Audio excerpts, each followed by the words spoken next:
بعض اوقات مرد بیوی کے جائز حق پورے نہیں کرتا اور جو اخراجات ہیں وہ نہیں دیتا، تو اس سے خاندانوں کے درمیان بھی تفاوت پیدا ہوتا ہے اور زوجین کے درمیان بھی اختلاف جنم لیتا ہے۔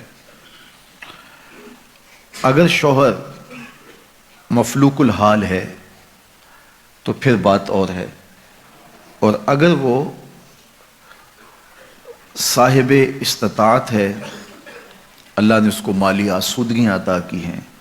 تو پھر وہ بخل کرتا ہے تو یہ بات سمجھ میں نہیں آتی۔ یجب علی صاحب المال ان یوسع علی عیالہ، صاحب المال کے اوپر واجب ہے کہ وہ اپنے اہل و عیال پر وسعت کے ساتھ خرچ کرے، اور یہ معاملہ وہاں زیادہ پیش آتا ہے جہاں ایک آسودہ حال خاندان سے لڑکی کسی دوسرے خاندان میں بیاہی جاتی ہے، اور یہاں آسودگی کے باوجود بخل سے کام لیا جاتا ہے، تو پھر تناؤ پیدا ہوتا ہے اور لڑائی بڑھ جائے تو نوبت طلاق تک بھی پہنچ جاتی ہے۔ دوسری بات یہ کہ جب ہم رشتے طے کر رہے ہوتے ہیں تو ایک دوسرے پر بھرم رکھتے ہیں، جس سے یہ لگ رہا ہوتا ہے کہ یہ بہت سارے صاحب استطاعت ہے۔ جب رشتہ کی بات چل رہی ہوتی ہے تو اس وقت وسعت سے خرچ کر رہے ہوتے ہیں، اور پھر اس کے بعد جب خاتون گھر آ جاتی ہے تو پھر حقیقی چہرہ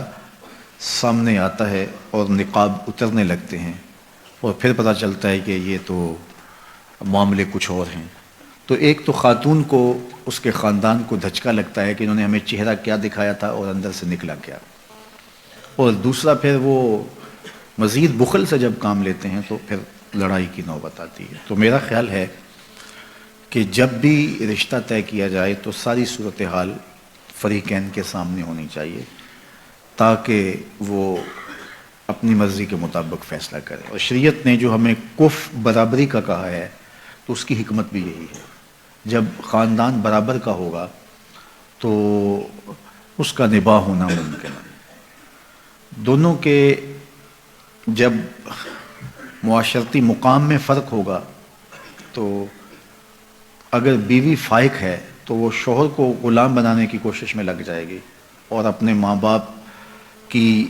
دولت و ثروت کی بنیاد پر اس کو نیچا دکھانے کی کوشش کرے گی، اور مرد کی فطرت میں یہ ہے نہیں ہے تو لڑائی پیدا ہوگی۔ اور اگر عورت غریب خاندان سے ہے اور شوہر غیر معمولی امیر ہے تو پھر وہ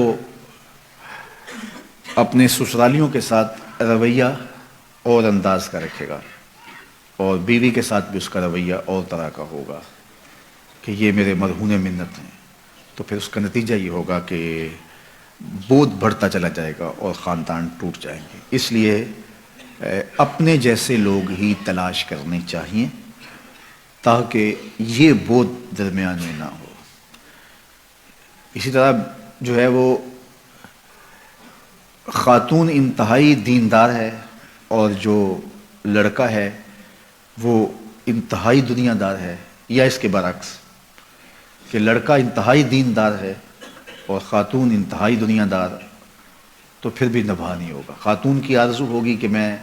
نقاب میں رہوں، شرعی پردے میں رہوں، اور شوہر کہے گا کہ یہ بے پردہ ہو کہ میرے دوستوں کے ساتھ ملاقات کرے، ہم کھانا کھانے جائیں اور ہم پارک میں ٹہلیں، اور عورت کا حیا، اس کی شرم مانے ہوگی، تو اس سے تناؤ پیدا ہوگا۔ اور اسی طرح اس کے برعکس کہ عورت اگر جو ہے وہ کھلے ڈلے ماحول سے آئی ہے تو مرد کبھی نہیں چاہے گا کہ میری عورت، میری بیوی جو ہے وہ بے پردہ رہے، اور اس کا تقاضا ہوگا کہ میرا شوہر میرے ساتھ چلے، ہم گھومنے بھی جائیں، ہم سیر بھی کریں اور بے پردہ بھی رہیں، اور یہ معاملہ پھر دونوں کے درمیان تناؤ کا سبب ہوگا۔ اس لیے کف میں ان ساری چیزوں کا خیال رکھا جائے گا کہ ان کی مالی مطابقت بھی ہو، ان کی ذہنی مطابقت بھی ہو۔ شرعی اور ذہنی مطابقت ہوگی، تھوڑا بہت فرق جو ہے وہ پاٹ لیا جاتا ہے، لیکن جو زیادہ فرق ہوتے ہیں ان کو دور کرنا مشکل ہوتا ہے۔